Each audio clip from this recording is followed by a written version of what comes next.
สมมุติจะเอาให้อีเราจะสต็อปไปเราจะไล่ต่อใช่ไหมสต็อปตรงไหนสต็อปตรงสต็อปไปเรื่อยๆแล้วทุกสมมติจะเอาหยุดก่อนนะมันมีอะไรเอาหยุดระยะไม่รู้สิผมไม่เคยลองไม่เลยผมปล่อยไปเรื่อยๆไทยนกไทยมันไม่ต้องงานหรอกค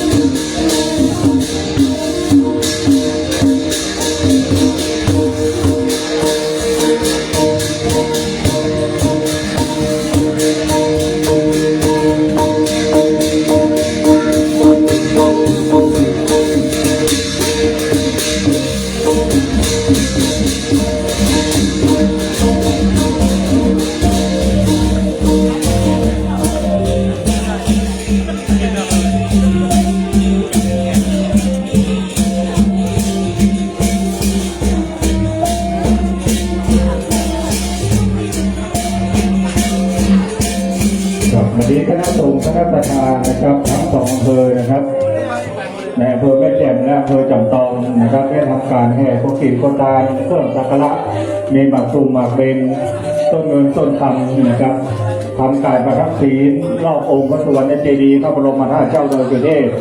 เป็นวาระ3 รอบเป็นที่สำเร็จเสร็จสิ้นและจะได้น้อมถวายแด่พระเดชพระคุณหลวงพ่อพระธรรมเสนาบดีน้อมถวายเป็นสักการะบูชาพระบรมธาตุเจ้าดอยสุเทพเนื่องในประเพณีวันวิสาขบูชาประเพณีไหว้สาบารมีพระบรมธาตุเจ้าดอยสุเทพประเพณีเตียวขึ้นดอยตามที่มอยครูบาเจ้าสุริใจนะครับซึ่งพิธี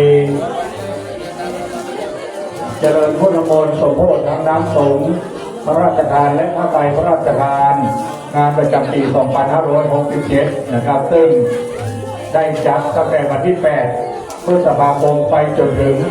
วันที่22 เดือนพฤษภาคมวันวิสาขบูชานะครับซึ่งคณะสงฆ์และคณะสังฆาทั้ง2 อำเภอในวันนี้นะครับจากอำเภอแม่แจ่มและอำเภอจอมทองได้ทำการแห่พวกกิ่งโคตานเครื่องสักการะประทับศีลเทียนเป็นที่เรียบร้อยจะได้น้อมประเคนถวายแด่พระเดชพระคุณหลวงพ่อพระธรรมเสนาบดีนะครับ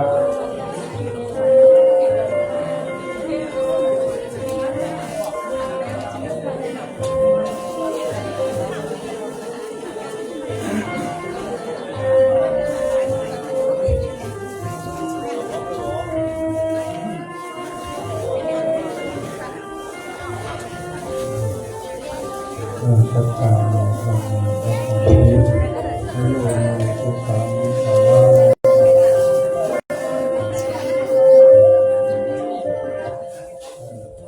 ขออนุโมทนากับท่านทั้งหลายวันนี้เรามาร่วมกันบูชาพระบรมธาตุของพระเจ้าเราจะมีพิธีสวดมนต์เจริญพระพุทธมนต์เจริญพุทธมนต์นี้มีเป้าหมายอยู่สองประการคือประการที่ 1นั้นก็คือว่าเจริญพุทธมนต์ในโอกาสวันวิสาขบูชาเจริญพุทธมนต์อันที่ 2นี้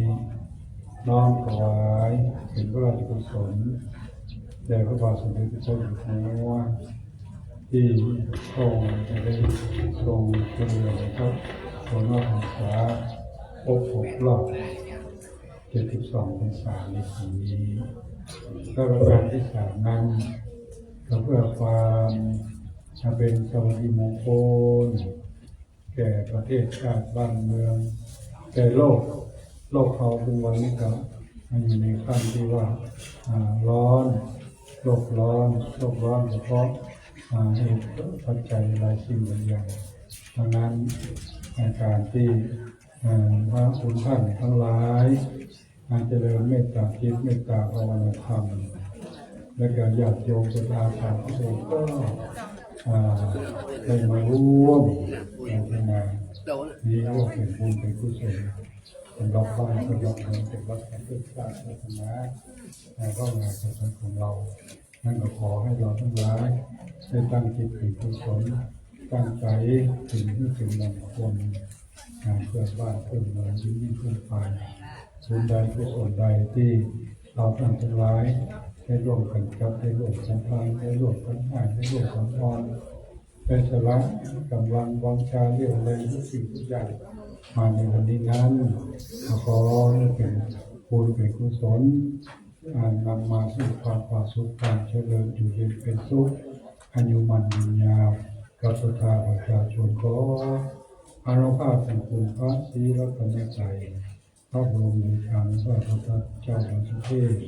ปกปักรักษาคุ้มครองให้ท่านทั้งหลายสุขกายสบายใจมีอายุมันวันยืนอุดมไปด้วยจตุพิธพรชัยทั้งสี่มีอายุวันนะสุขะภละไม่คิดประสงค์สิ่งใดขออันสำเร็จผลสมดังกรรมกรรมปรารถนาทุกสิ่งทุกประการทุกท่านทุกคนด้วยเถิ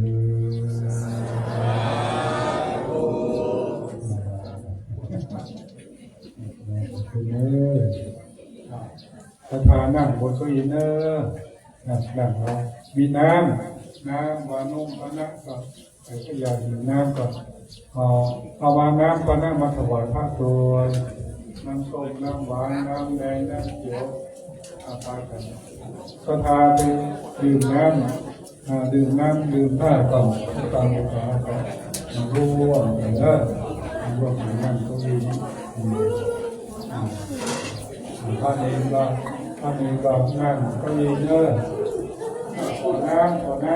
ยน้ำช่วยกันมาเลี้ยงน้ำถ้าทานเขาก็ช่วยกันนะช่วยกันส่งน้ำให้ถึงเรื่องเดียวของมดถึงจะให้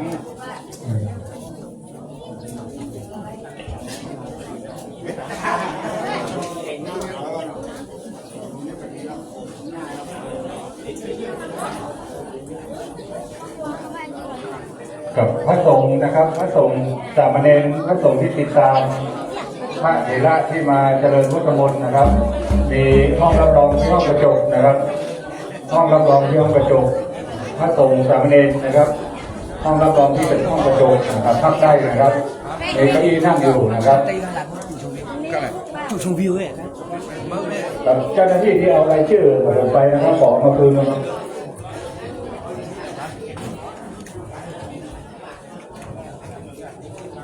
สมมติรายชื่อครับ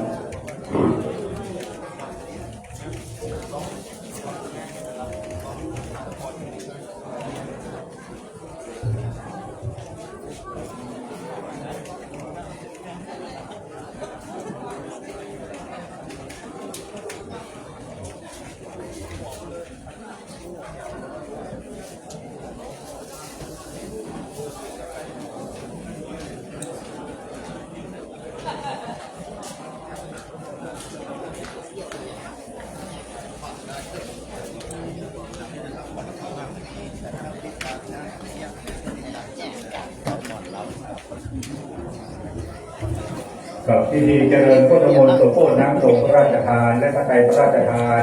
นมัสการครับงานการสาขาปูชาประจำปี 2567 ในวันนี้เป็นวันเพิ่มต่อโรงงานนะครับ ซึ่งทางเมตตาธรรมของพระเดชคุณหลวงพ่อประธานเสนาบดีหลวงพ่อกำหนดพิธีเจริญพุทธมนต์สมโภชนี้เป็นเวลา 15 วันด้วยกันนะครับนับตั้งแต่วันที่ 8 เดือนพฤษภาคมเป็นต้นไปจนถึงวันที่ 22 เป็นวันส่งน้ำพระบรมธาตุเจ้าดอยสุเทพงานวิสาขบูชาประจำปี 2567 ซึ่งจะมีภาคส่วนของข้าราชการหน่วยงานได้รับเป็นประธานในพิธีของแต่ละวันนะครับโดยเฉพาะในวันนี้มีทั้งภาคเช้าเวลา 9:30 นาทีและเวลาเย็นอย่างนี้ 16:30 นาทีและภาคกลางคืนนะครับเป็นพิธีสมโภชในด้านการแสดงพระธรรมเทศนาในเวลา 19:30 นาทีหรือทุ่มครึ่ง ของทุกวันนะ ก็ ค อยู่ รับ กับอยู่ต่อเลย อุดมแม่กา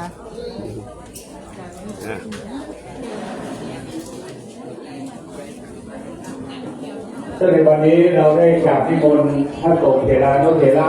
พระสงฆ์ทรงสมณศักดิ์นะครับ จากอำเภอแม่แจ่มและอำเภอจอมทองได้เมตตาเป็นองค์เจริญพระพุทธมนต์สมโภชน้ำสงฆ์พระราชทานและข้าไฟพระราชทานนะครับ โดยเมตตาธรรมของพระเดชพระคุณพระสิทธิวชิรานุกูลเลขารองเจ้าคณะอำเภอเมืองเชียงใหม่เลขานุการผู้ช่วยเจ้าอาวาสวัดพระธาตุเจ้าดอยสุเทพนะครับ ได้เมตตาเป็นประธานในฝ่ายสงฆ์และพระสงฆ์ทรงสมณศักดิ์ทั้งหมดนะครับทั้งสองอำเภอทั้งอำเภอแม่แจ่มและอำเภอจอมทองนะครับ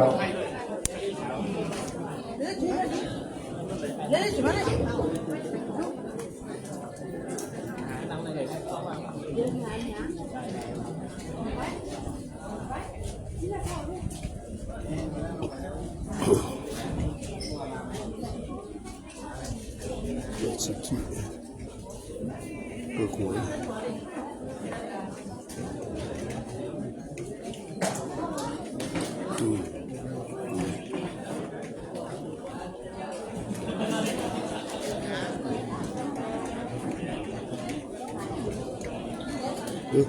เออ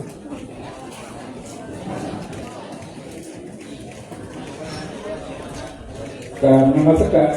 พระเดชพระคุณพระธรรมเสนาบดีรองเจ้าคณะภาค7เจ้าอาวาสวัดพระดอยสุเทพและการนมัสการพระเดชพระคุณพระสิทธิวชิรานุกูลรองเจ้าคณะเมืองเชียงใหม่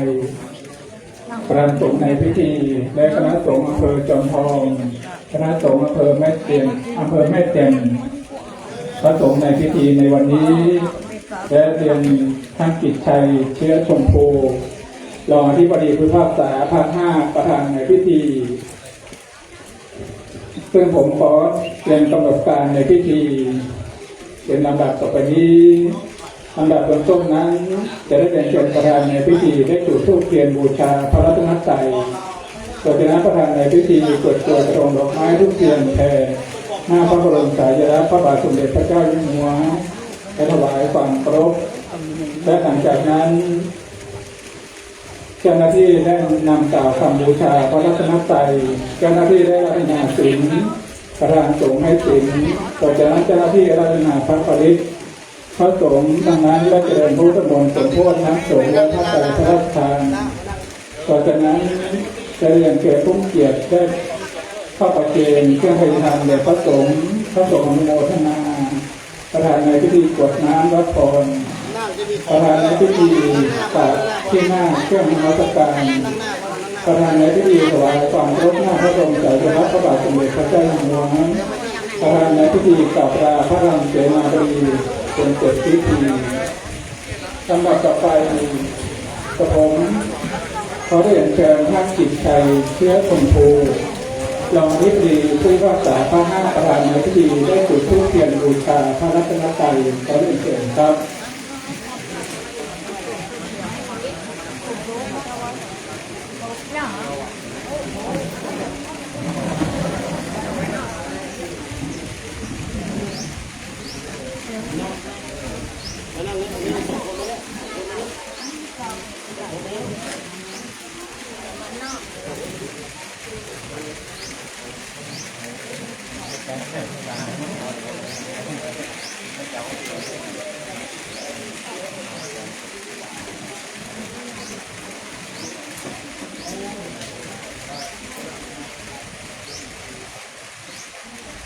ครับเชิญทุกท่านได้ยืนขึ้นครับครับเชิญท่านครับยืนขึ้นครับ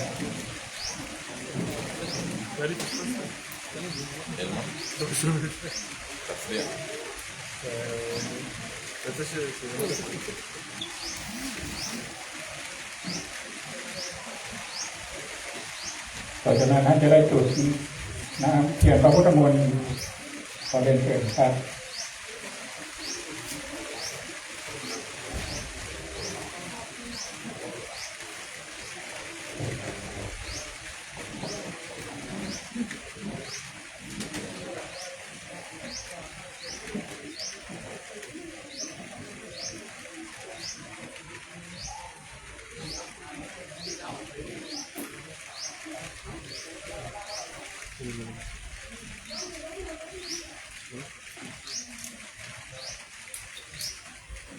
เสร็จแล้วได้นั่งก่อนครับ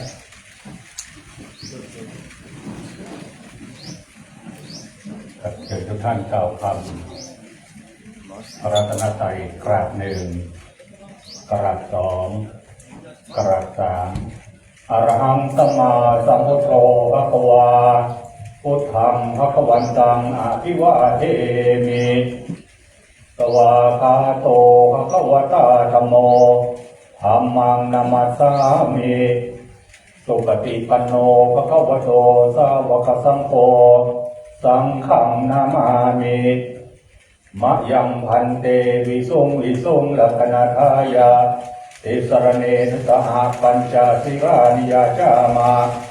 โหติยัมปิมะยังพันเตวิสุงลักขณาทายาติสรเนนสหปัญจสิรานิยาจามาตติยัมปิมะยังพันเตวิสุงลักขณาทายาติสรเนนสหปัญจสิรานิยาจามานะโมตัสสะภะคะวะโตอะระหะโตสัมมาสัมพุทธัสสะนะโมตัสสะภะคะวะโตอะระหะโตสัมมาสัมพุทธัสสะนะโมตัสสะภะคะวะโตอะระหะโตสัมมาสัมพุทธัสสะพุทธังสรณังคัจฉามิธัมมังสรณังคัจฉามิสังฆังสรณังคัจฉามิทุติยัมปิพุทธังสรณังคัจฉามิทุติยัมปิธัมมังสรณังคัจฉามิทุติยัมปิสังฆังสรณังคัจฉามิตติยัมปิพุทธังสรณังคัจฉามิตติยัมปิธัมมังสรณังคัจฉามิตติยัมปิสังฆังสรณังคัจฉามิปานาติปัสสะเทวะ bisa saya อิทธาปะทังปะนาติยามิอัตตินาปานาเทวะเทอิทธาปะทังปะนาติยามิปาเมติอิทธาจาราเทวะเทอิทธาปะทังปะนาติยามิมุตตาภาคาเทวะเทพุทธาภะทังสมาธิยามิพุทธาเทวยะมัจจ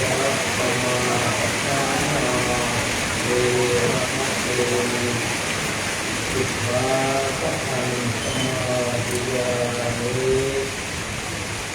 อิมานิปัญจสิกขาปะทานิสีเลนะสุปฏิยันติสีเลนะโสตสัมปทาสีเลนะสุปฏิยันติ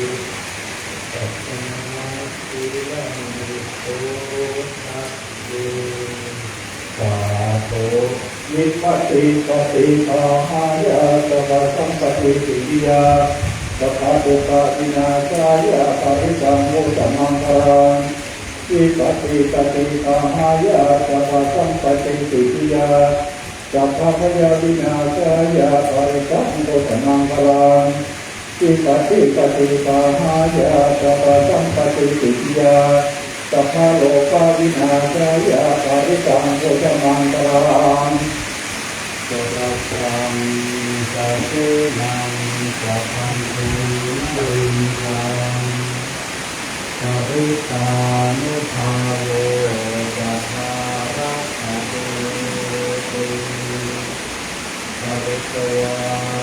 นมิตังสมิตาภะธัมตาอาวิคิตาอุตาปริตังภะนันโตสัพเพกาเมจารุเป รัตเตจันตาลิเทวิมา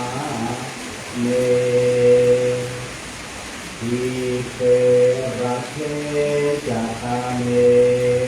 กรุวนาคาเนเทหวัตถุทิเตเตภูมาจายันตุเทวาคลาคลาวิสเม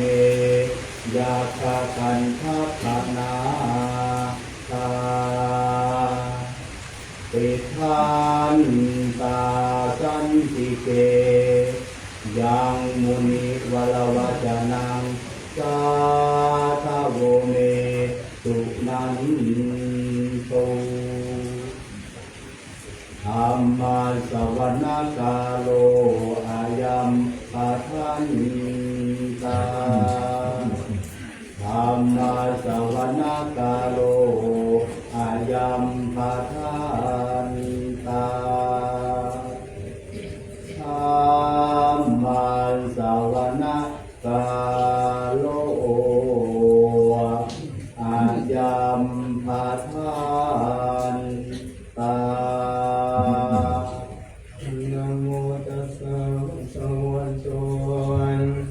อะระหะโตสัมมาสัมพุทธัสสะนะโมตัสสะภะคะวะโตอะระหะโตสัมมาสัมพุทธัสสะนะโมตัสสะภะคะวะโตอะระหะโตสัมมาสัมพุทธัสสะพุทธังสรณังกัจฉามิธัมมังสรณังกัจฉามิสังฆังสรณังกัจฉามิตุติยมปิพุทธังสรณังกัจฉา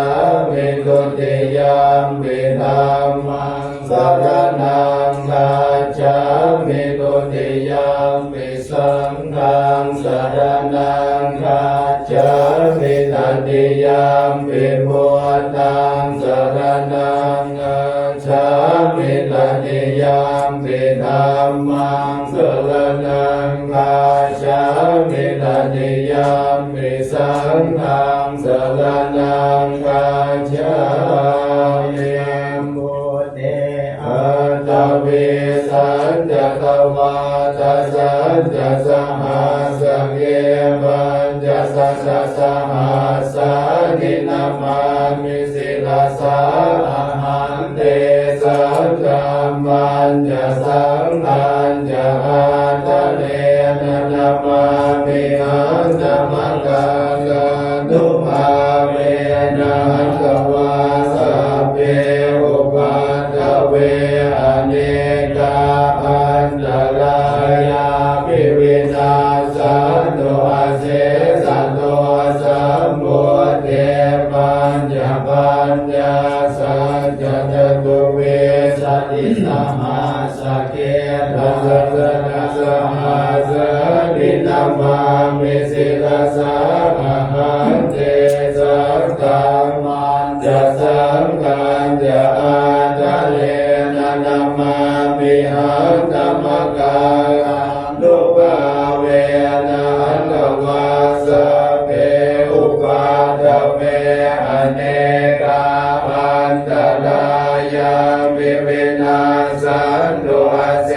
สะโตสัมพุทเตนะโมตัสสะเต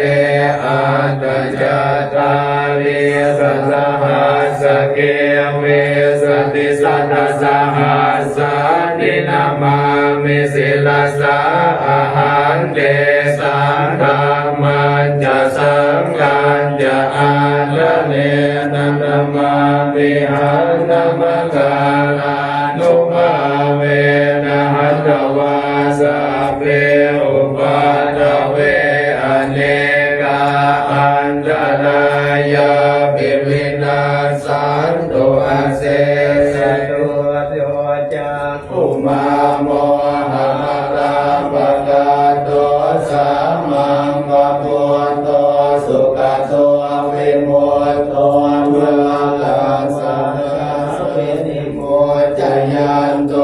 วะเปสิเกมังคณตังวินัยยังพุทธังวรันตังศิลาสะธรรมามิโลกาสนานันจะวินัยกันจะตันเตจะสะเตจะยสิทธิโหตุสัมมันตรายะเจนะสเมตุธัมโมทัจโจโยวิยตัสสะสันตุทัสเสสิโลกาสวิสุทธิมาคานิยานิโกธัมมตราสัทธานิสัตตาวะโหสันติกาโลสุตินโนธัมมังวรันตังศิลาสาธรรมามิมุขะปัฏฐานังอุปสันตตังหังตันเตสัสสะเตชยสิทธิโหตุสัพพันตรายะจะวินาสเมตุสัตตมเสนาสุขตานุโกโยโลกัสสะปะปุปะกิเลสเจตสังโตยังสันติโยจะตัวจะสวัสดิ์ตาธรรมังวิทิตังกะโดดิสังฆังวรันตังศิลาสานามามิพุทธานุพุทธังสมัสสิลดิติกันเตจะสาเอชยสิทธิโหตุสัพพันตรายะจะวินาสเมตุนรหันโตสัมมาสัมพุทธัสสะมะเหสิโนนะโมพุทธมะธัมมาสสะวะกะตาเสวะเดลิตานะโมมหาสังฆัสสะภิวิสุทธัสสิราภิโนนะโมโอปัญญาลันตัสสะรัตนาตยาสัสสะสุขังนะโมโอมะกะเกตัสสะตัสสะวันโตยยัสสะมิกะโมกะระมะภะเวนะวิกาจันโตปัสสะวะนะโมกะระนุภาเวนะสุวันติโหตุสัพพะทานะโมกะระจเตเจนะวิเตมิโหมิเตจวั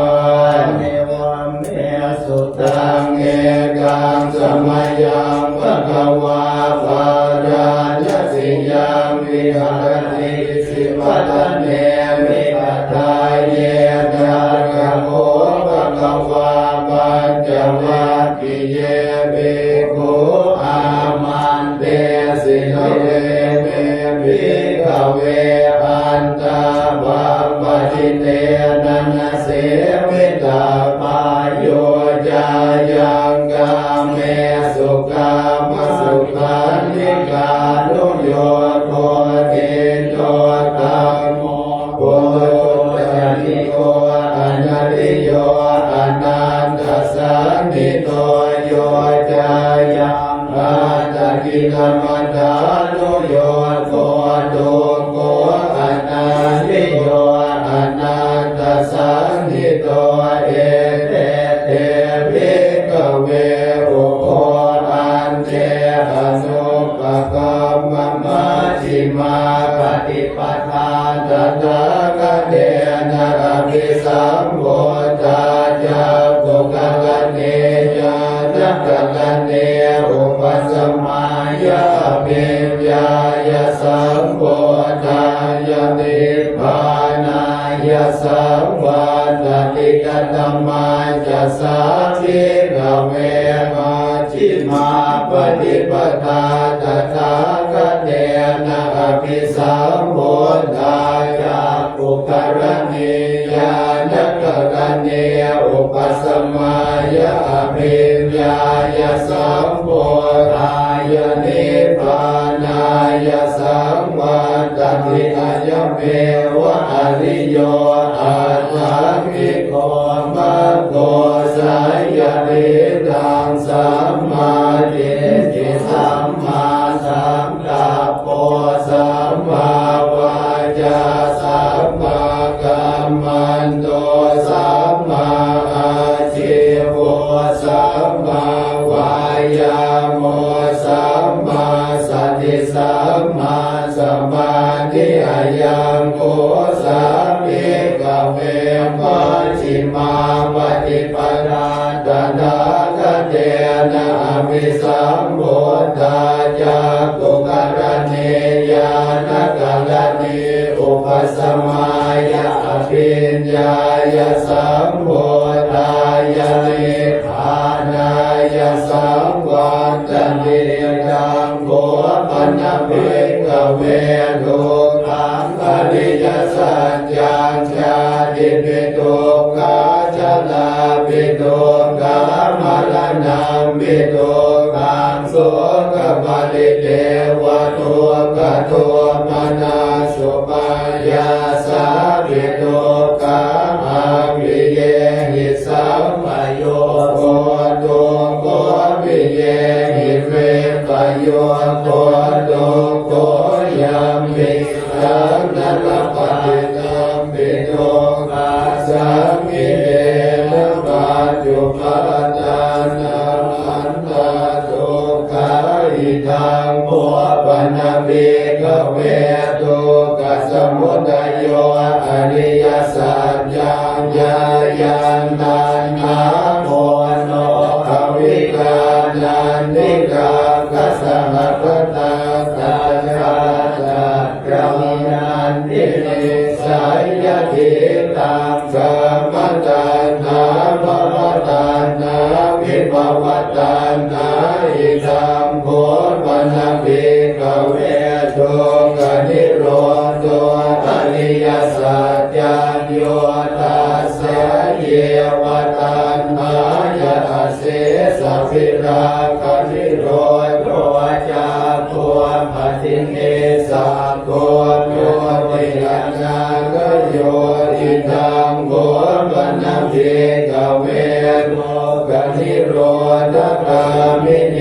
ปฏิปทาอริยสัจจังอัยเมวะอริโยอัตถมิโกมาโคสายเดรังสัมมาเทติสัมมาสังกัปโปสัมมาวาจาสัมมากัมมันโตสัมมาอาชีวสัมมาวายาโมสัมมาสติสัมมาสมาธิยังทุกขังอริยสัจจังติเมภิกขเวทุกเมอนันโนสุเตสุธัมเม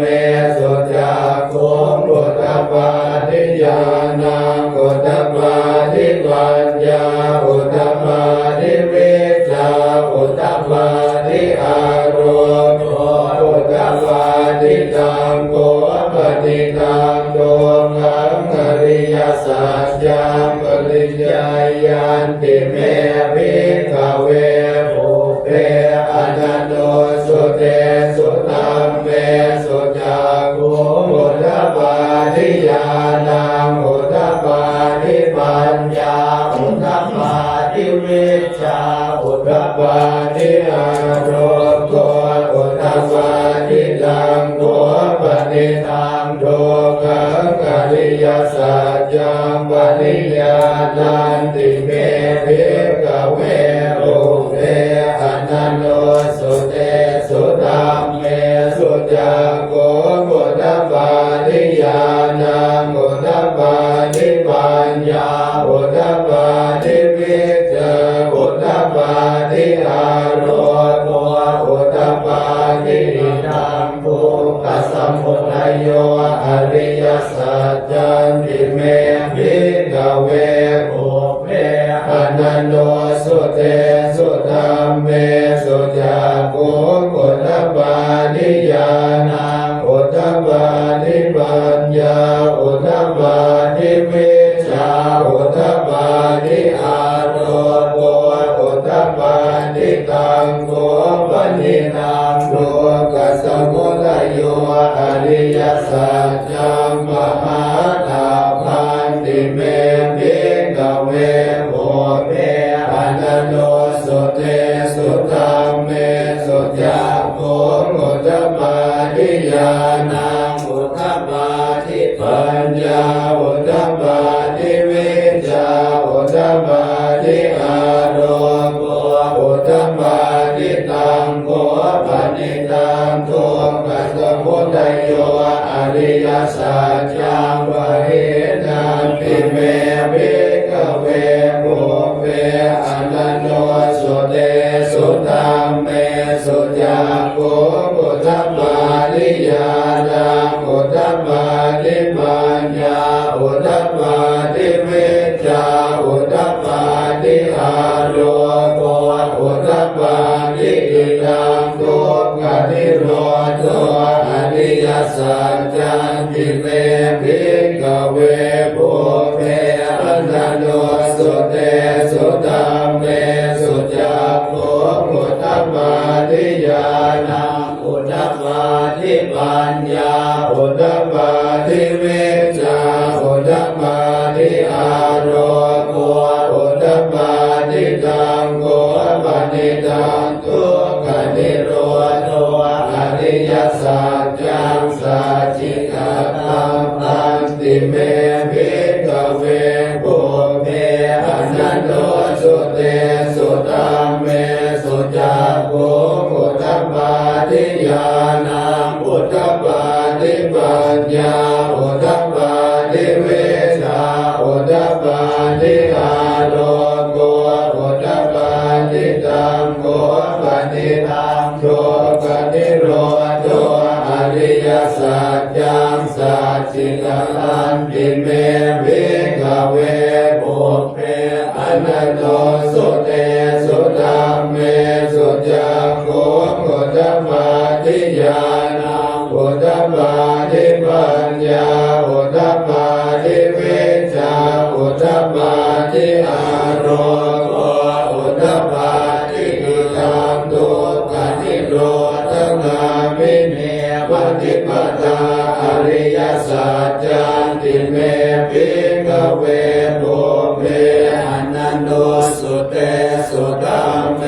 สุจักขุอุทธัปปาทิญาณังอุทธัปปาทิปัญญาอุทธัปปาทิวิชชาอุทธัปปาทิอาโรโกอุทธัปปาทิตังโกปนิตังทุกขนิโรธกามิเนปฏิปทาอริยสัจจังภเวตัมมันติเมภิกขเวโภเมอนันโนสุเตสุธัมเมสุจักขุอุทธัปปาทิญาณังอุทธัปปาทิปัญญาอุทธัปปาทิวิชชาอุทธัปปาทิอาโรโกอุทธัปปาทิตังโกปนิตังทุกขนิโรธกามิเนปฏิปทาอริยสัจจังภาวิตันติเมภิกขเวโภเมอนันโนสุเตสุธัมเมสุจักขุอุทธัปปาทิญาณังอุทธัปปาทิปัญญาอุทธัปปาทิวิชชาอุทธัปปาทิอาโรโกอุทธัปปาทิยาวกิวันจะเมภิกขเวริเมสุจโตสุอริยสัจ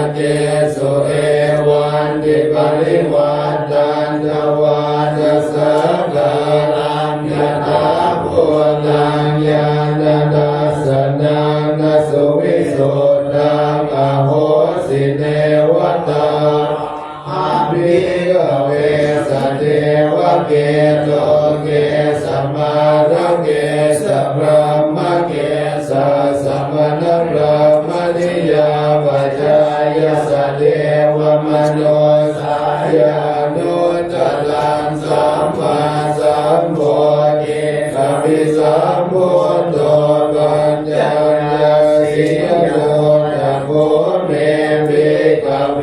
หิเมสุจตัวสุอริยสัจเจสุเอ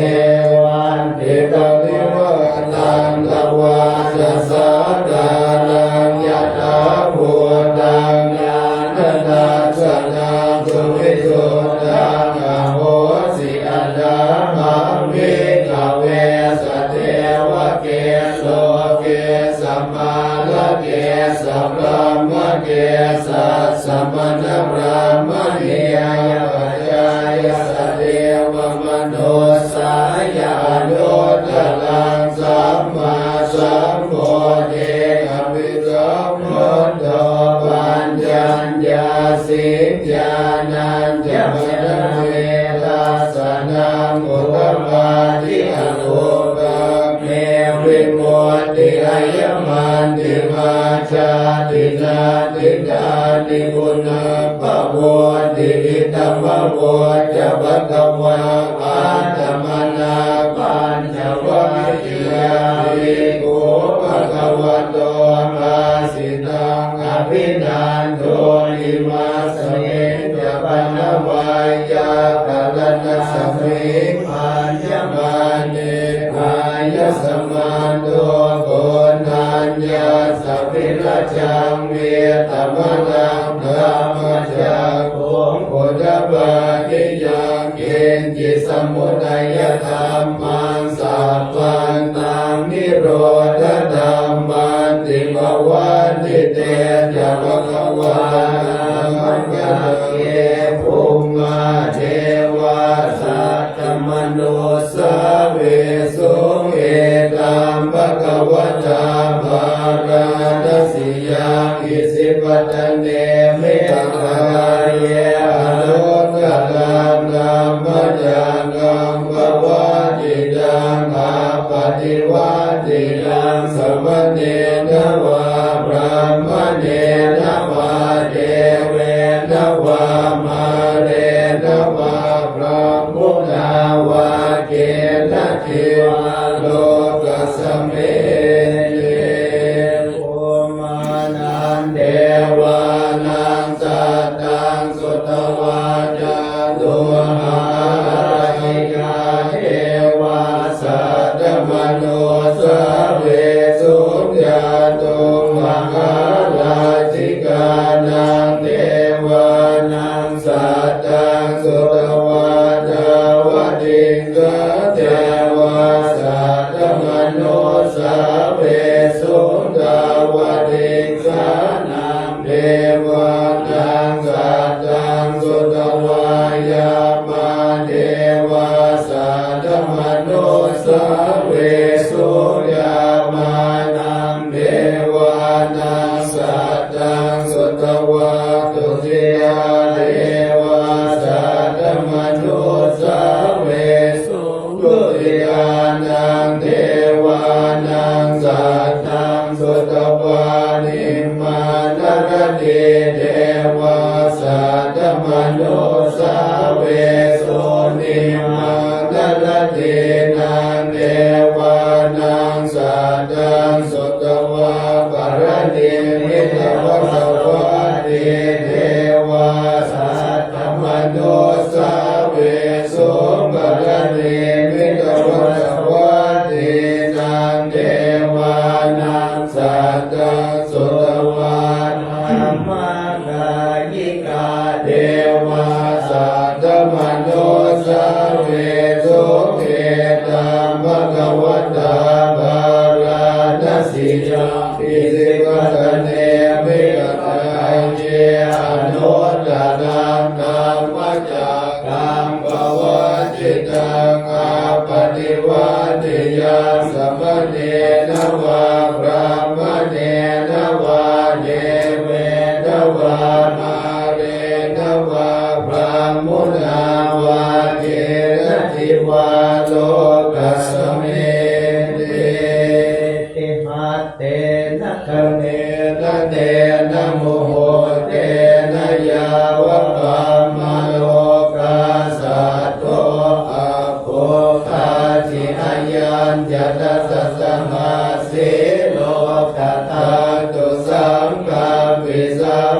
กัมปิสัมภเว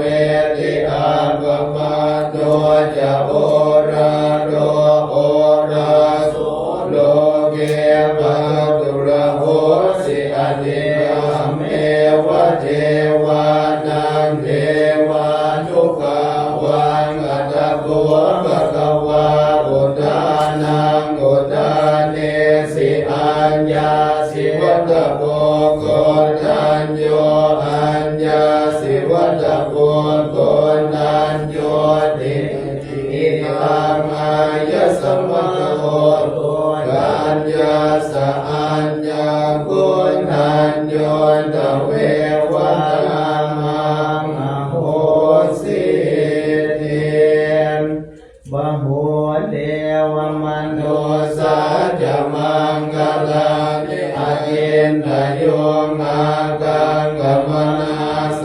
ตานังโรหิมังพลังโมตมังอเสวนาจะพาลานังบัณฑิตานังกเสวนาปัวจาจะปัวจนิยานังเอตัมมังพลังโมตมังปฏิโลปเทสวะโสจะปุเปจะกตะปุญญาตาตัสสัมมาปณิทิจเอตัมมังกัลโมตมังมะนุสัจจันจะเสมันจะวินโยจะสุเสกิโตสุภาสิตาจะยาวาจาเอตัมมังกัลโมตมังมันดาวิตุปัฏฐานังโกตตาราสสังฆโหนังกุลาจักขามันดาเอตัมมังกัลโมตมังกานันจะธัมมจริยาจะยะจักขานันจะสังฆโหกัลวาจานิกรรมานิเอตัมมังกัลโมตมังอารติวิรติปาปามาชปานาจะสัญญโมอาปมาโตจะธัมเมสุเอตัมมังกัลโมตมังกาลโมจะนิวาโตจะสันโตเทจะกตัญญูตากาเลนะธัมมาสมังเตธัมมังกัลโมตมังกันเตจะโสวัจจะสลาสมนานันจะนัสสนังกาเลนะธัมมาจะตัจจาเหตัมมังกัลโมตมังกะโกจะพระมจริยัญจะอริยสัจจะนัสสนังนิพพานัสสัจจิเนติยาจะเอตัมมังกัลโมตมังโอจัสสโรกัจจเมหิจิตังสนังกปฏิอโศกังวิรัชังเอมังเอตัมมังกัลโมตมังเอราติสานิกัตตวานัสสัพพะธัมมปนาจิตาสัพพะตัสโสติงกัจจันตินันเตสัมมังกัลโมตมังเตเนนะโพธานิสัมมากัตตานิภูมานิวายานิวะอันตะเรเกสะเววะโพธาสุมาณังภวันตุอโนปิสักขัญญสุนันตุมาสิตังกัสมาหิโกธานิสัมเมทัสสะเพเมตังกะโรนะมโนสิยาปชายติวาจระโตจะหาลันติเยปะริงกัสมาหิเตนะอะระปะมัตตายังเกณติเวตังอิทวาหุลังวาสักเกสุวายังรัตนังปณิตังนโนสัมมังอติตัสสะกะเตนะอิตัมภิกขุเตรัตนังปณิตังเตเตนะสัจเจนะสุ มาติโหตุกายังวิราทังอปตังปณิตังยตาสกาสกยปุเรสัมมาหิโตนะเตนะตัมเมนะสมาติกิติตัมปิธัมเมรัตนังปณิตังเวเตนะสัจเจนะสุวัตติโหตุยังพุทธเสโตปริวานเยสุติสมาธิมานันตติกันยมาโหสมาธินาเตนะสมโมนาวิตติตัมปิธัมเมรัตนังปณิตังเอเตนะสัจเจนะสุวัตติโหตุเยกุกะลาอัตตสัตตังปัสสัตตาจานานิเอตานิโยกานิโหติเตตากินายาสุขตาสสาวกาเอเตสุเตนานิมหาปลานิตัมปิสังเกรัตนังปณิตังเอเตนะสัจเจนะสุวัตติโหตุเยสุปโยนามนัสสาเนนะเนกามิโนโกธัมมัสสะกนามิเตปะติวัตตาปะตาวิกายรัตตามุทาเตกุเตกุจมานาอิตัมปิสังเกรัตนังปณิตังเอเตนะสัจเจนะสุวัตติโหตุกิทังกุณานังนวังนันติสัมภวังวิราตตินายติเกภวสมิเตเกนะปิจาอวิโรติสันตานิพันติเกลายตายังปฏิโกหิตัมปิสังเกรัตนังปณิตังเอเตนะสัจเจนะสุวัตติโหตุกรณียมานะกุสเลนะยันตังสันตังปะตังอนยเมจะสัพโพ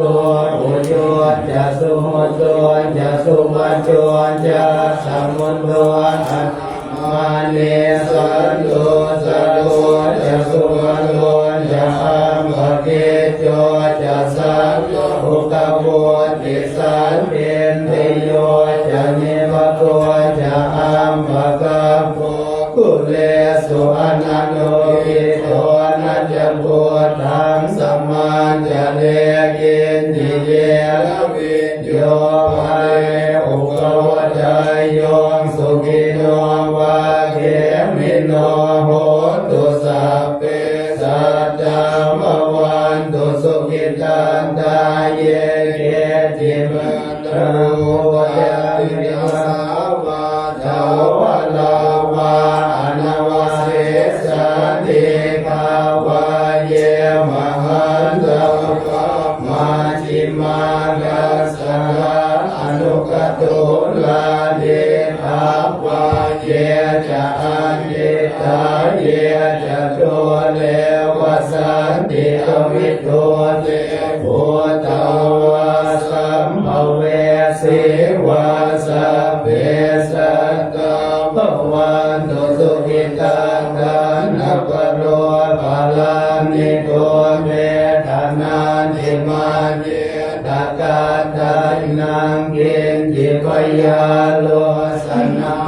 ปิคัสสัญญาณายมันยาสัตุวานิกายมัตตายตานิยังพุทธังอายุสาเอ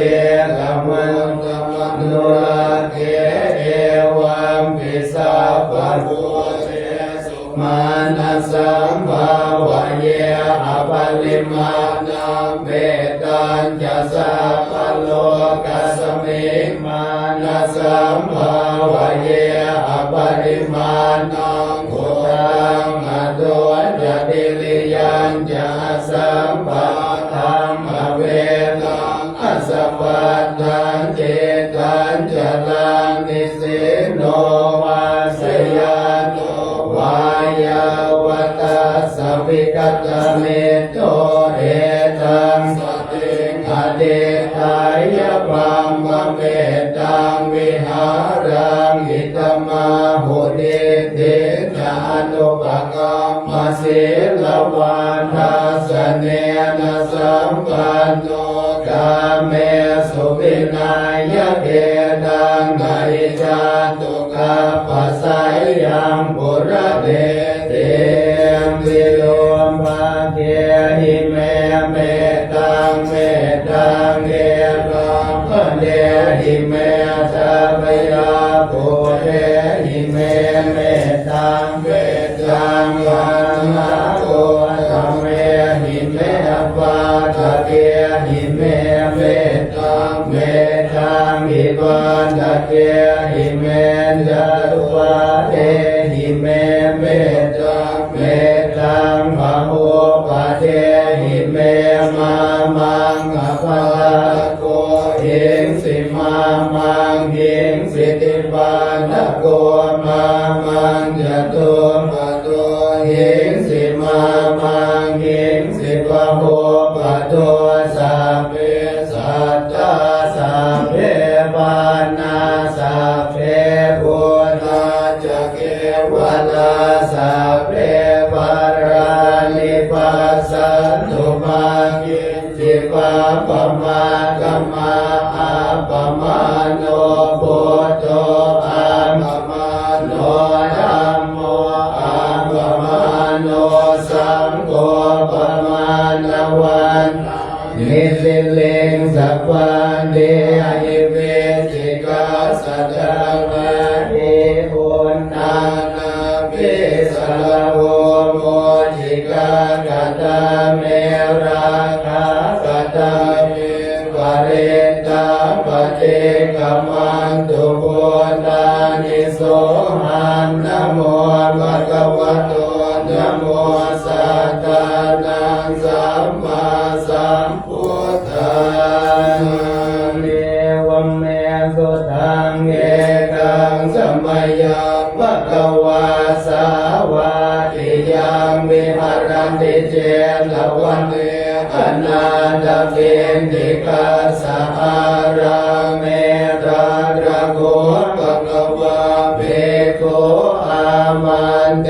สิเภกโวนิพพาเตติเตเวโกภะคะวะโตปัญจโสโสภะคะวะเอตัสสะโพยะเมตายะเภกเวเจโตวิโมติยาอาเส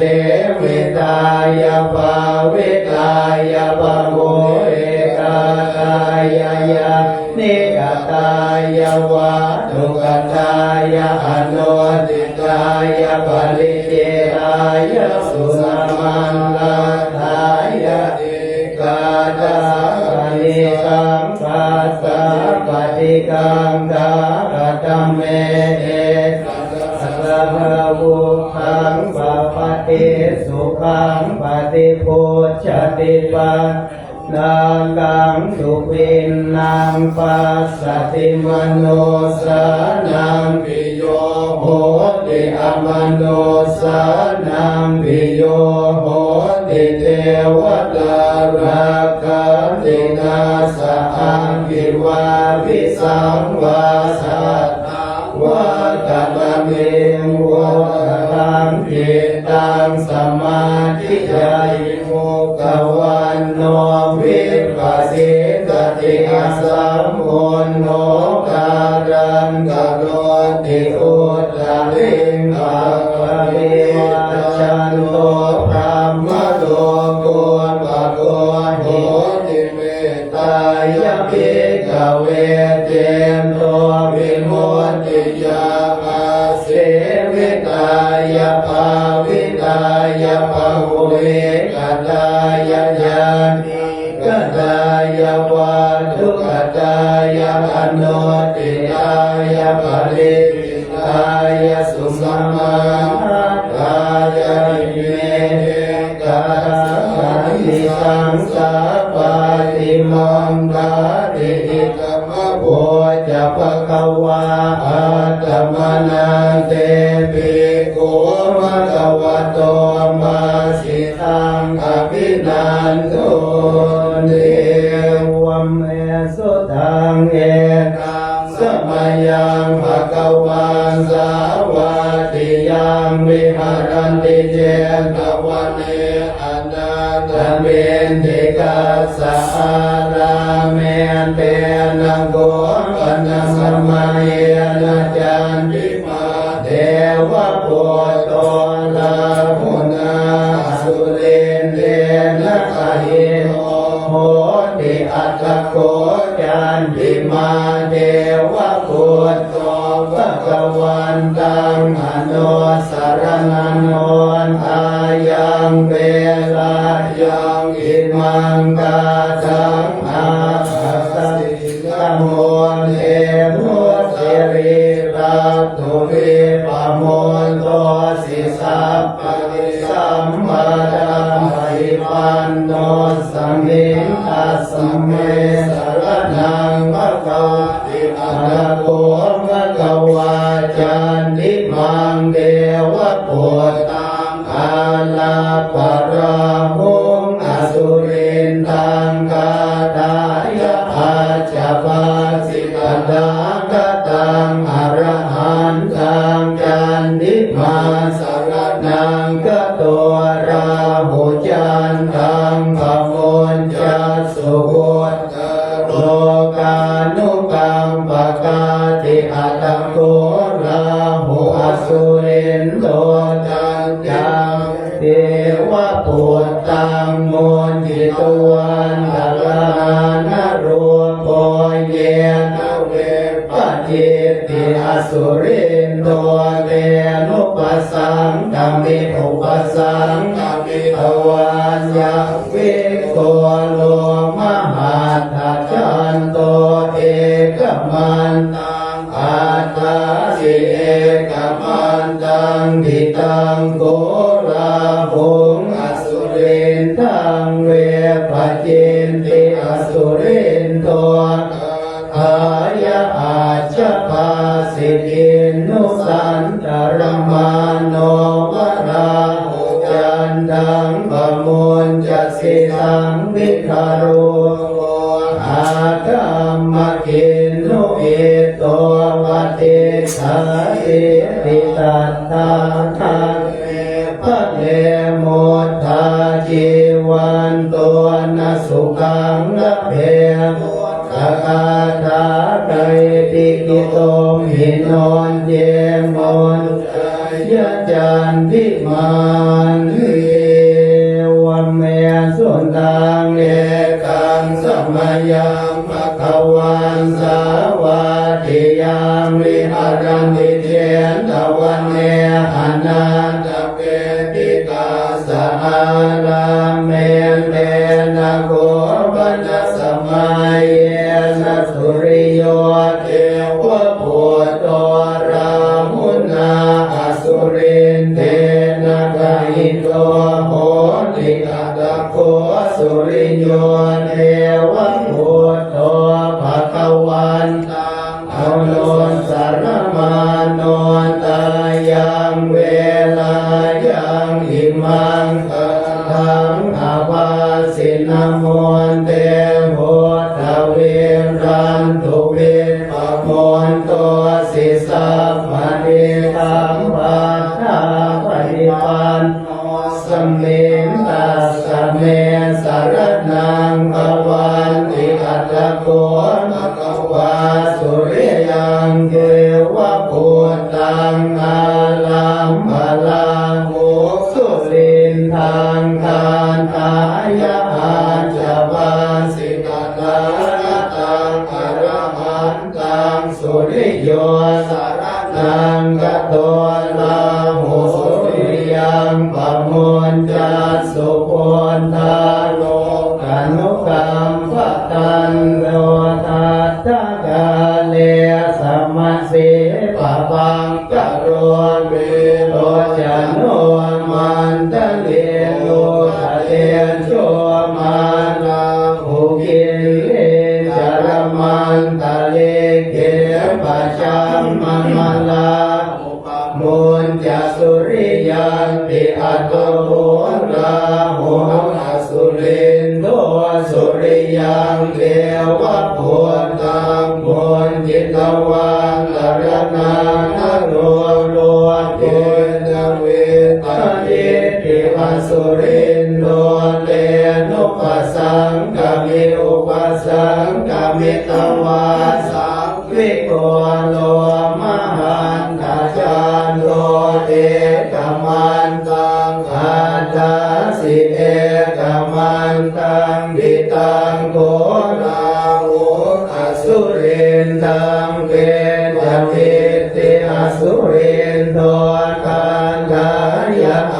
จมาสิกินนุสันตรมาโนวะลาหุสุริยังปะมุญจะสิตังวิทารวงโพอาคามะเกโนเพโลวันเตตาสิติสัตตะธรรมเมวะเลโมตังจีวันโตนะสุขังอเวโหอาคังเอเกโตมหิโนเจโมนใจยสุริยันเทอันติโลเกสิลาโลสัจจังโสจายโนทายาเตนะสัจเจนะกามิสัจจกิริยมโนตะลังอวาจิตวันธัมมะวังสเลวะภุปเกติสัจจวรมวัสสยสัจจกิริยมกาสมังสันติปาตาอปันตนาสันติปาตาอปันตนามาตาปิตาจติขันธาจาตเวตมัลลิกมัสสัสสะเจกเตทังมหาปัญจลิโกสิเกวะเจสิโสตัสสะกะเลสานิอุปกังวัตวันยตาสิเกสัจเจนะเมสมุทธานิเอสาเมสัจจปารเมเนปัสสิสนามาตุจาภูมันตาสัสสิเรมโตสิเก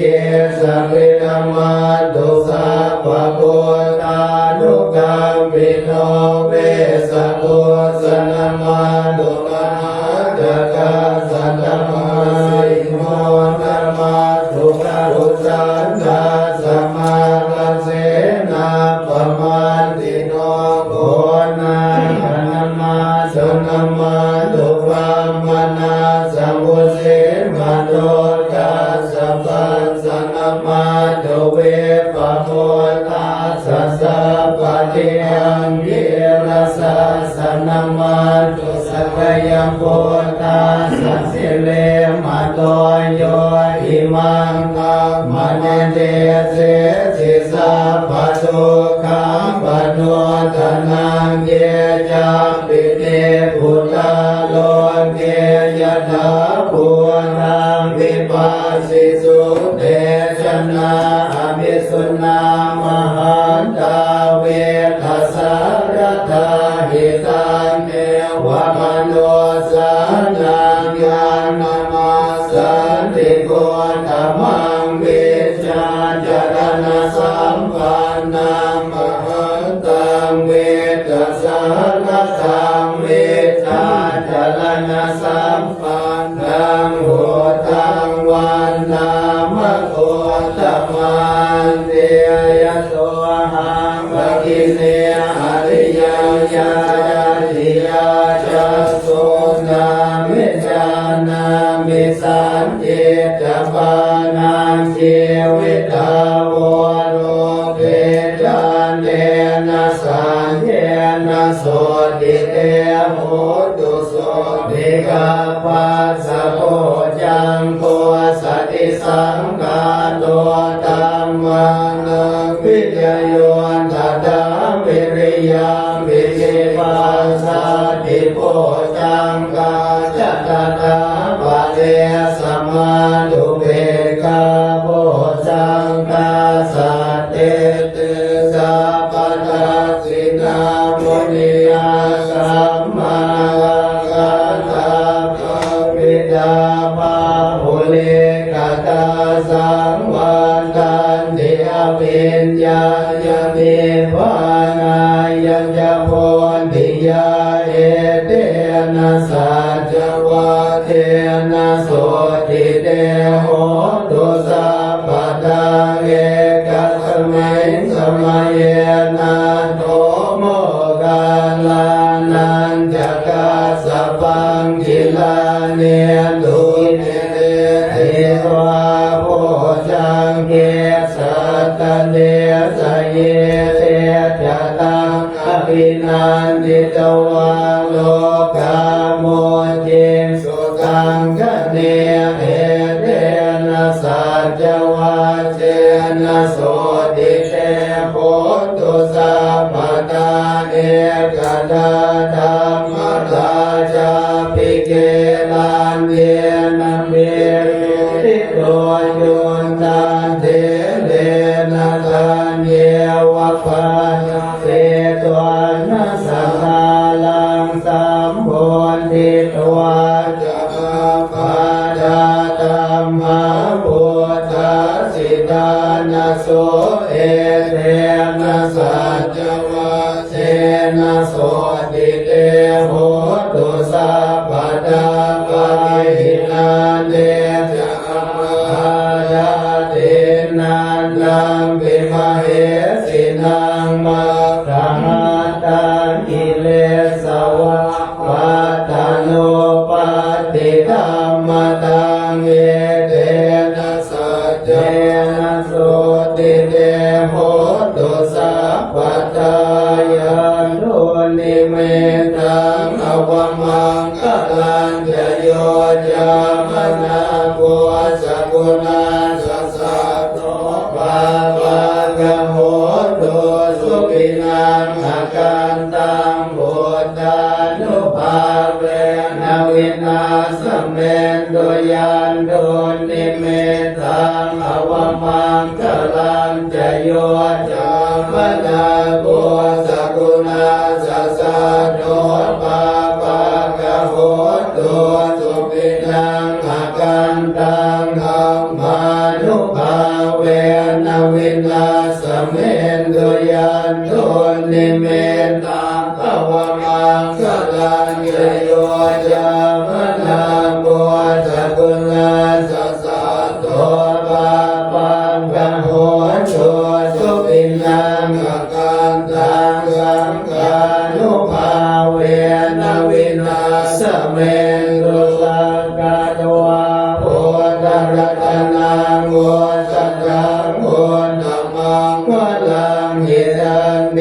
วมโนสานังโมทะเตเจ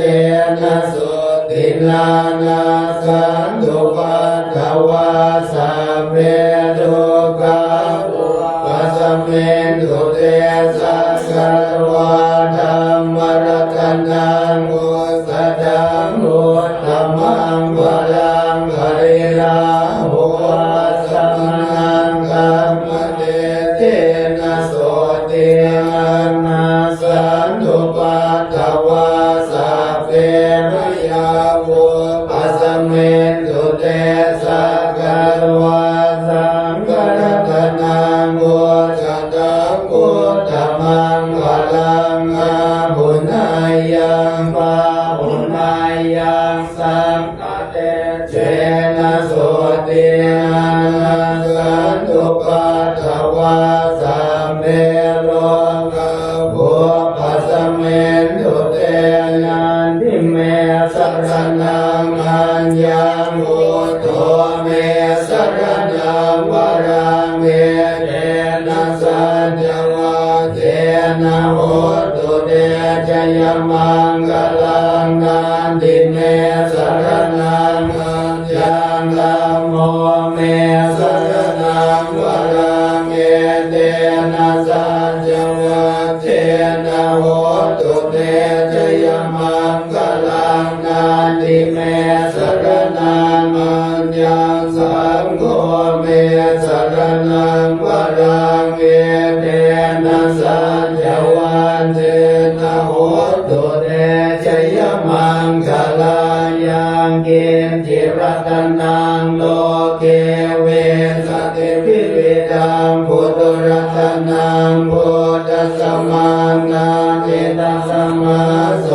ติภวันตุเตยังเกณฑ์จิรัตนังโลเกเวสติพิริตังพุทธรัตนังธัมมสมังนาจิตสมาโสติภวันตุเตยังเกณฑ์จิรัตนังโลเกเวสติพิริตังพุทธรัตนังสังฆสมังนาจิตสมาโสติภวันตุเตมหาวชิรลังกรโนทายานังสัมมทันติโยมหาปุญโยมหาเตโชขันติเมตตาทิตังมิโกสัมโพธรรมะกโมอาโกสาสนาสมปตัมภะโกทายาลาทาสะอาทายะกรัญญานิอักขุปะเตภิกขุสาสนากิจเจสุสังฆานาติเกเสระโตนุวัฏธรรมปฏิเตสัจจะปัญญากันตยาสิกนังจิตเตนะสาตุกังรายาเทสัตตันตกาทิโยกาเตติโวติโกวายราธาสัจจปัญญาเตเตอาตารัญเยสังหิตาคารังสุเตตัสสะตะโตวัฏัยยิกาสัพเพสมัคคาสันติเจวิโนมิโยเอตังนิยานยานติภวันติตังหาวันติกาสัมมาทิยาจะสัพเพสังฆายะเทโสวิโรจตินานังเทเสสุปัญญาโตติปโยติโรภาวติตาเนโสมหาราชาเทเวสัตตติสมายุโกเอติเสมังคะเตกาเลเทมาสัจยมังคะลังรัตนันตยาตุภาเวนรัตนันตยเลจักขังพลเมธรรมหาราชาทายานังนันทิวันทโนนิรังชีวันตุติกายุวันนุเป็นตัวสุเขติตัวภาลุเป็นตัวจะสัมปัตถะปะโพตุสัพพมังคลังสิริเชปฏิทาตุติจัมมาทานิปัสสตุสัพเพมหิติกาเทวาสัพพิปัสเสตุนังสัตตาติลังเตชะโลกัสมิงสัมมาสัมพุทธัสสะสัทธานิทุกขาปัจจยเนทุกขาปยังปัตตายเนมายาโสกปัตตายเนโสกโหตุสัพเพวิปานิโนเอตาวตาจัมเปหิสัมปตังบุญญาสัมปตังสัพเพเทวานุโมทันตุสัพพสัมปันติสิทธิยาทานังทัตตันตุสัพพัญญสิกังลังกันตุสัพพะทาภาวนาปิรณาโห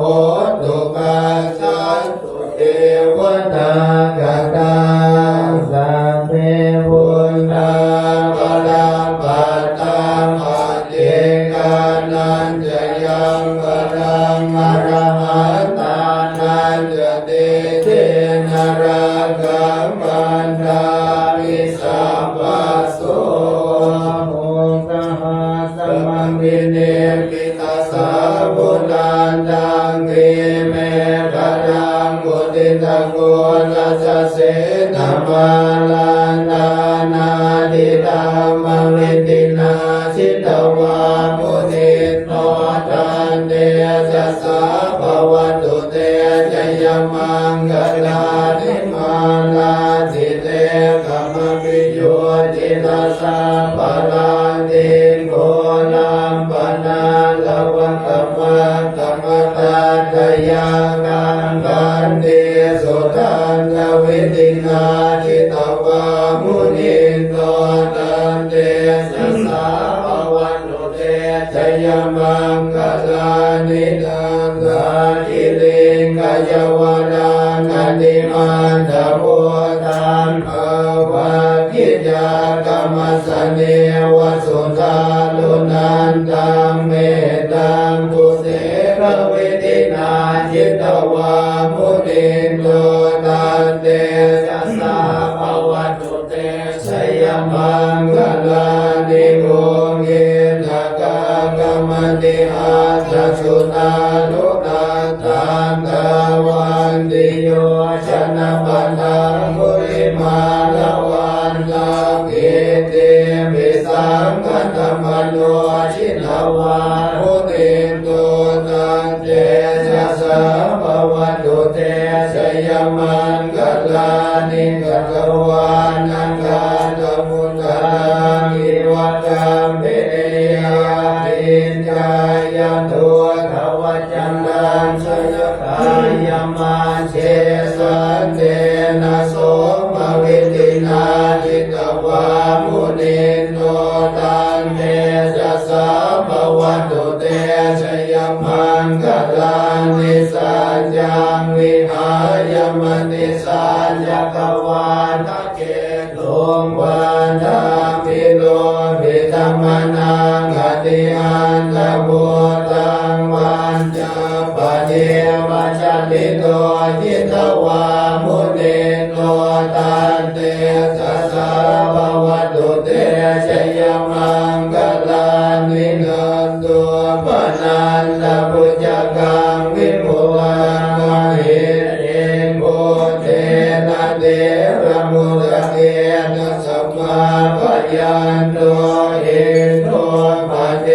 สเวทินาจิตวามุนิโนตันเตจัสสะภวันตุเตชยมังคลานิโนกาหะเนติมุตเกนะสุขันธังอาทังพระมังวิสุทธิจุลิเมติปังกาปิตานัญญาณาคเตนะวิติราชิตวามุนิโนตันเตจัสสะภวันตุเตชยมังคลานิเอตาภิกขุตชยมังคลาตกาตายโยวานันวันทินันทิเตสระเตมันตันเตโยวานันเตกเวเวทานิจุวาวานิโมกังสุขังอติกัมมัยชุนาโลสัพพัญโยมหาการุณิโกนาโลหิตายาสัพพะนินังโกเลโรอาลเมสัมภพันโตสัมโพธิโมธัมมังเอนเดนะสัญญวันเจนะโหตุเตชยมังคลังชยันโตโพธิยามุเตสักยานังนันติวัฏโนเอวังตวังวิสโยโหหิสยาสุสยมังคะเลหปลาจิตบัลลังเกสิเสปัตมิโภคะเลอภิเสเกสัมภพุทธา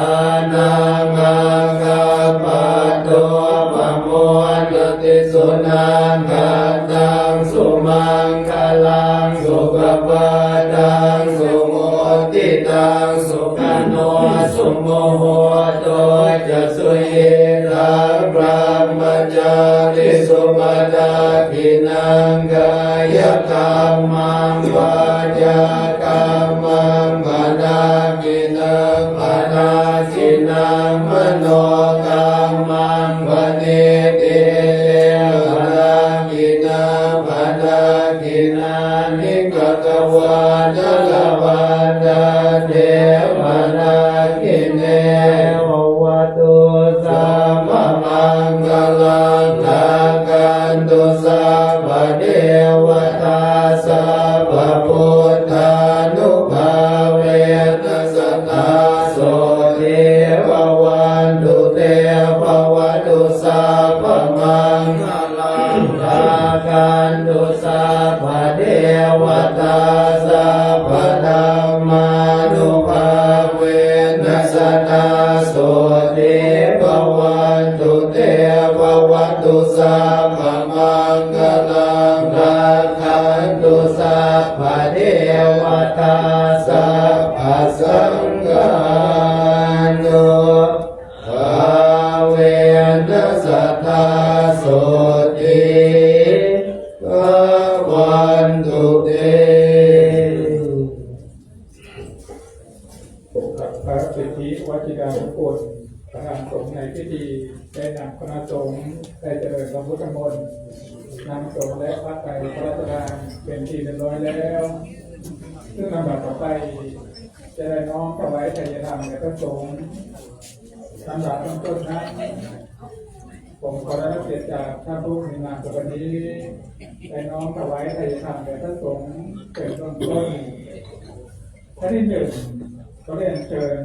ท่านกิตชัยเชื้อสุนโจรองอธิบดีผู้รักษาภาค 5ได้น้อมถวายทายธรรมแด่พระสงฆ์ท่านที่สองขอเรียนเชิญนางสาวนิตยารัตน์ชาเกิดพิธีกรจำนำการท่านที่สามเรียนเชิญนางสาวชุติการท่านกับเจ้าพนักงานศาลยุติธรรมปฏิบัติการท่านที่สี่เรียนเชิญนางสาวพิเชียนันท์จิตใจชัยศิลป์เจ้าพนักงานตำรวจศาลชำนาญการพิเศษท่านต่อไปก็เรียนเชิญนางสาวอุบลวรรณท่าปิ่งแก่ผู้อำนวยการกลุ่มยุทธศาสตร์และเฝ้าระวังทางวัฒนธรรมท่านต่อไปก็เรียนเชิญนางวราพรปานเกิดผลนักวิชาการวัฒนธรรมชำนาญการท่านต่อไปก็เรียนเชิญนางสาววัริยาพรนามวงพงศ์นักวิชาการวัฒนธรรมปฏิบัติการท่านต่อไปก็เรียนเชิญนางสาวปุษนิสาทองปทุมนักวิชาการวัฒนธรรมปฏิบัติการท่านต่อไปก็เรียนเชิญนายกวิทย์สืบสายนักวิชาการวัฒนธรรมปฏิบัติการท่านต่อไปก็เรียนเชิญนายปิยพันธ์สถิตคุณานุรักษ์นักวิชาการวัฒนธรรมปฏิบัติการท่านต่อไปก็เรียนเชิญนายประพันธ์ใจมนก็เรียนเชิญครับท่านต่อไปก็เรียนเชิญนายสมศักดิ์ใจยสุขท่านต่อไปก็เรียนเชิญนายนครพันเพชรท่านต่อไปก็เรียนเชิญนายศรีไทยใหญ่เรียนเชิญครับ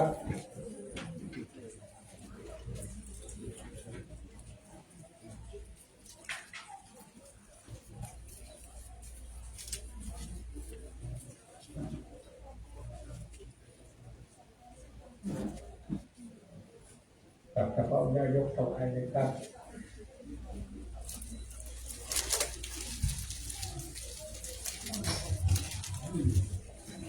กับเกิดที่นั่นเราเอาไปเลยครับ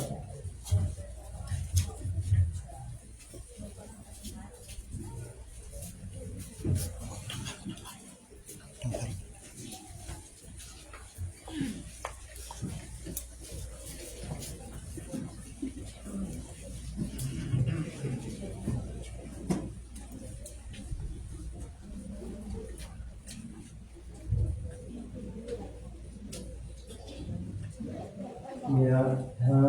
วะริวหาปุราปริปุเรนติสาคารังเอวะเมวะอิโตตินังเสกานังอุปกัปปติอิจิตังปฏิตังตุมหัง ปิปเมวะสมิจโตสัพเพปุเรนตุสังฆปายันโทปนารโสยะถามณิโชติระโสยะถาภะคิติโยวิวันจันตุสัมภโรโกวินาศตุมาเตภวันตรายโยสุขิเตกายุโกภวสัพเพติโยวิวัจจันตุสัพพะโรโกวินาศตุมาเตภวันตรายโยสุขิเตกายุโกภวสัพเพติโยวิวัจจันตุสัพพะโรโกวินาศตุมาเตภวันตรายโยสุขิเต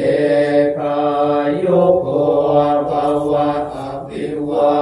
ทนาสิลิสเนจังมุทธา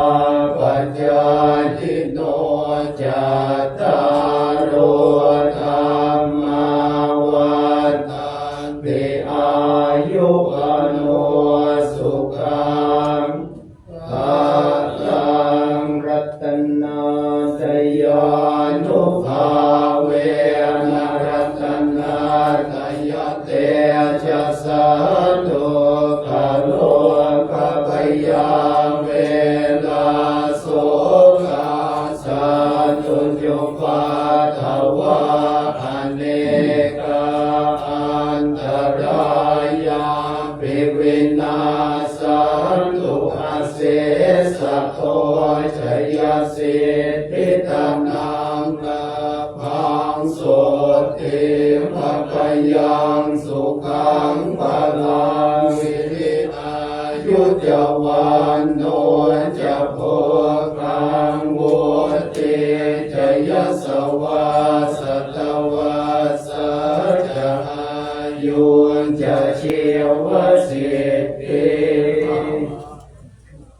สุอัตถรัตโตสุขิโตวิรุณโภพุทธัสสะสเนหะโลโกสุขิโตโภหิสหัสสะเพหิยันติปิโสอัตถรัตโตสุขิโตวิรุณโภพุทธัสสะสเนหะโลโกสุขิโตโภหิสหัสสะเพหิยันติปิโสอัตถรัตโตสุขิโตวิรุณโภพุทธัสสะสเนหะโลโกสุขิโตโภหิสหัสสะเพหิยันติปิอติเรกะวัสสตังชีวตุอติเรกะวัสสตังชีวตุอติเรกะวัสสตังชีวตุทีคายุโกโหตุอะโรโกโหตุทีคายุโกโหตุอะโรโกโหตุสุขิโตโหตุปรเมทะมหาราชาสิทธิกิจจังสิทธิกัมมังสิทธิลาโภชโยนิจังปรเมทะมหาราชาวรสะภวัตุสัพพทาขอถวายพระพรภวตุสัมภมังคลังรักขันตุสัพพเทวตาสัพพพุทธานุภาเวนัสสทธาโสติภวา ตุสัพพมังคลังรักขันตุสัพพเทวตาสัพพธัมมานุภาเวนัสสดาโสติภวันตุเตภวตุสัพพมังคลังรักขันตุสัพพเทวตาสัพพสังฆานุภาเวนัสสดาโสติภวันตุเต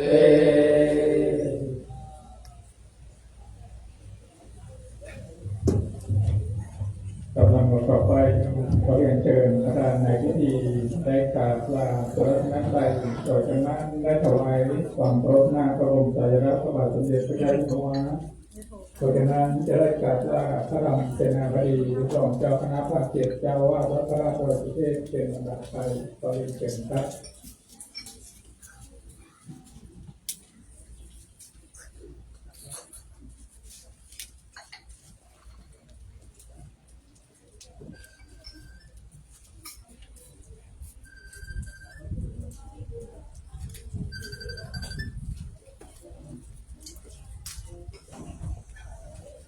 เรียนเชิญทุกท่านได้ยืนขึ้นครับ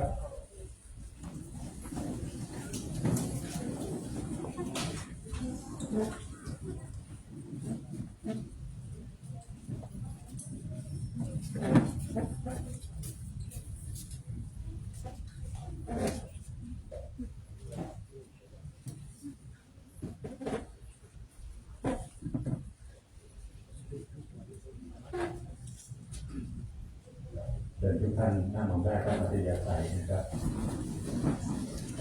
กับพิธีเจริญพุทธมนต์สมโภชน้ำส่งพระราชทานและพระไตรพระราชทานเป็นครบต้นต่อของงานตรงกับวันที่ 9 เดือนพฤษภาคม 2567 ในภาคค่ำในวันนี้เป็นงานสำเร็จเสร็จสิ้นก็ขอผมในนามของพระเดชพระคุณหลวงพ่อพระรามเสนาบดีหลวงพ่อเจ้าว่าพระพระราชโดยสุเทพพระราชวรวิหาร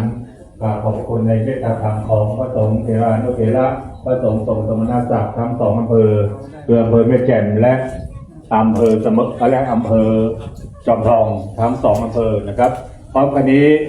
กับขอบพระคุณนะครับท่านรองอธิการบดีผู้พิพากษาภาค5นะครับพร้อมทั้งท่านผู้ทรงเกียรติทุกคนทุกท่านนะครับในนามของพระเดชพระคุณหลวงพ่อขอเจริญพรขอบคุณตลอดจนถึงขอบคุณอนุโมทนานะครับคณะญาติธรรมที่ได้มาจากทั้ง2อำเภอนะครับทั้งอำเภอแม่แจ่มและอำเภอจอมทองคณะสาธุชนทุกคนทุกท่านอนุโมทนานะครับท้ายนี้ขออำนาจในคุณพระศรีรัตนตรัยมีคุณพระพุทธคุณพระธรรมคุณพระสงฆ์และพระบรมเดชานุภาพของพระบรมธาตุเจ้าดอยสุเทพโปรดได้อภิบาลประทานพรปกป้องรักษาคุ้มครองให้คณะสัตยาท่านผู้ทรงเกียรติทุกคนทุกท่านเดินทางกลับเคหสถานบ้านช่องภูมิลำเนาที่อยู่ที่อาศัยของท่านด้วยความสะดวกและปลอดภัยบุญตุตามรักษาเทวดาตุตามคุ้มครองทุกคนทุกท่านด้วยเถิดกับมีข้าวกล่องนะครับ